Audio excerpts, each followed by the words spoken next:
ছুটি শেষে রাজধানীতে ফিরতে শুরু করেছেন নগরবাসী। একই সঙ্গে এখনও অনেকে রাজধানী ঢাকা ছেড়ে যাচ্ছেন। বিস্তারিত জানতে চাই, কমলাপুর রেলওয়ে স্টেশন থেকে যুক্ত আছেন দেলোয়ার দোলন। চলে যাচ্ছি তার কাছে। দোলন, জানাবেন কমলাপুরে এই মুহূর্তে ভিড় কেমন দেখছেন, এবং ঢাকায় আসার যে চাপ, এই চাপ বেশি রয়েছে নাকি ঢাকা যারা ছেড়ে যাচ্ছেন সেই পথের চাপ বেশি রয়েছে? বিস্তারিত জানাবেন আমাদের। তন্ময়, এরই মধ্যে আজও আমরা দেখেছি যে ঢাকা ছেড়ে যাচ্ছেন এমন যাত্রীদের চাপ রয়েছে। একই সঙ্গে যদি জানাই, ঢাকায় ফিরছেন এমন যাত্রীও রয়েছেন। তো সব মিলিয়ে বলা যায় যে অনেকটা ঢাকায় ফেরা এবং যাওয়া অনেকটা সমানে সমানে যাচ্ছেন এবং আসছেন। আমরা কথা বলছিলাম যে এই ঈদকে ঘিরে যাত্রীদের চাপ কিংবা ট্রেনের কোনো বিপর্যয় রয়েছে কিনা। স্টেশন মাস্টার আমাদেরকে যেমনটা জানিয়েছেন, যথাসময়ে রেল ছেড়ে যাচ্ছে। বিশেষ করে আজ সারাদিনে ঢাকা থেকে 25টি ট্রেন ছেড়ে যাওয়ার কথা রয়েছে। একই সঙ্গে 22টি ট্রেন ঢাকায় ফিরবে বলে আমরা জেনেছি। এর মধ্যে শিডিউল বিপর্যয় এখন পর্যন্ত সকাল পর্যন্ত 10টি ট্রেন এসে ছেড়ে গেছে বলে আমরা জেনেছি। যদি জানিয়ে রাখি, যাত্রীদের ভোগান্তি কমাতে রেলওয়ে কর্তৃপক্ষ যারা রয়েছেন তারা কিন্তু তৎপর রয়েছেন। আমরা তাদেরকে দেখেছি, তারা নানাবিধ ব্যবস্থাও নিয়েছেন। এছাড়াও যাত্রীদের চাপের কথা যদি বলি, আমরা দেখেছি যে এখনও অনেকে ঢাকা ছেড়ে যাচ্ছেন, তাদের চাপ কিছুটা রয়েছে। একই সঙ্গে কিছু সময় আগে আমি যে প্ল্যাটফর্মটিতে দাঁড়িয়ে রয়েছি, এখান থেকে রাজশাহীগামী যে আন্তনগর ট্রেনটি ছিল সেটি ছেড়ে গেছে। একদম বলা হয়েছিল একদম যথাসময়ে ছেড়ে যেতে আমরা দেখেছি। এছাড়া যদি জানাই যে আজকে সারাদিন সহ সপ্তাহ ধরে ঢাকায় যে ফিরতি যাত্রীরা আসবেন, তাদের ব্যবস্থা, তাদের জন্য এই বিশেষায়িত কয়েকটি ট্রেনও রয়েছে।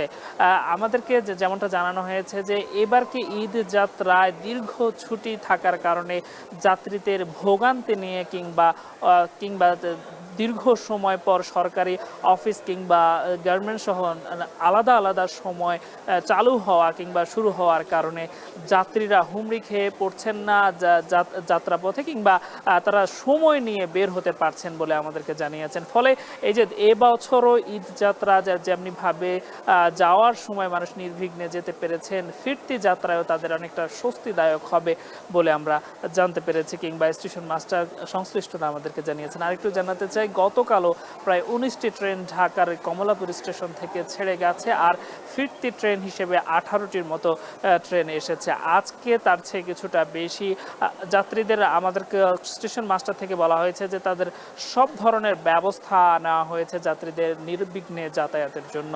তো সব মিলিয়ে কমলাপুরের রেল স্টেশনে যে ঈদ যাত্রার, এই ছিল আমার কাছে থাকা সবশেষ তথ্য। তন্ময়।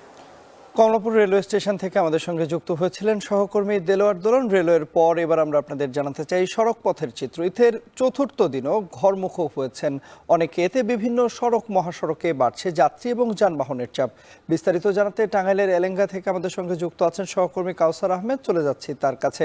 কাউসার, আমরা দেখেছিলাম ঈদ যাত্রাটা খুব একটা স্বস্তিদায়ক হয়নি যখন মানুষ বাড়ি ফিরছিলেন তখন। এবার ফিরতি যে যাত্রা রয়েছে সেই যাত্রাকে স্বস্তিদায়ক করতে প্রশাসনের কোনো বিশেষ নজরদারি আপনার চোখে পড়েছে কিনা, এবং একই সঙ্গে গাড়িগুলোতে বাড়তি ভাড়া নেওয়া হচ্ছে এরকম কোনো অভিযোগ পেয়েছেন কিনা, বিস্তারিত জানাবেন।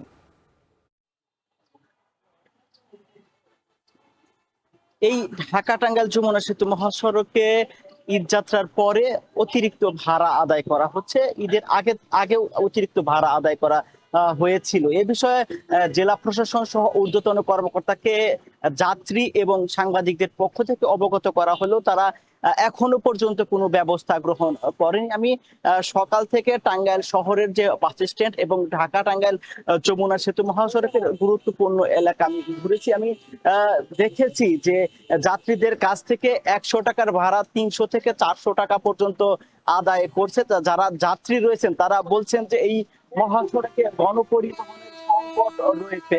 আর এছাড়াও অনেকেই কিন্তু আজও কেউ উত্তরাঞ্চলে বাড়ি ফিরছে, আবার অনেকেই কিন্তু উত্তরাঞ্চল থেকে কর্মস্থলে ফিরছেন। আর এছাড়াও বিভিন্ন আত্মীয় স্বজনদের বাড়িও যাচ্ছেন যারা সাধারণ মানুষ রয়েছেন।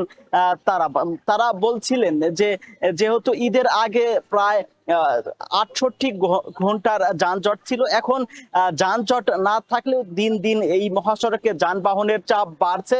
আর এ বিষয়ে টাঙ্গাইলের জেলা প্রশাসনের সাথে যোগাযোগ করা হলে তাকে পাওয়া যায়নি। আর এদিকে স্বাভাবিক সময়ে যমুনা সেতুতে 18 থেকে 20,000 যানবাহন পারাপার হলেও গেল রাত 12টা পর্যন্ত গত 24 ঘন্টায় যমুনা সেতুতে 23,000-এর অধিক যানবাহন পারাপার হয়েছে।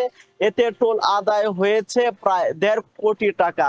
আর এ বিষয়ে যে বাড়তি ভাড়া নেওয়া হচ্ছে এ বিষয়ে ঊর্ধ্বতন কর্মকর্তার হস্তক্ষেপ কামনা করেছেন যাত্রীরা। তো এই ছিল আমার কাছে ঢাকা টাঙ্গাইল যমুনা সেতু মহাসড়কের সবশেষ তথ্য।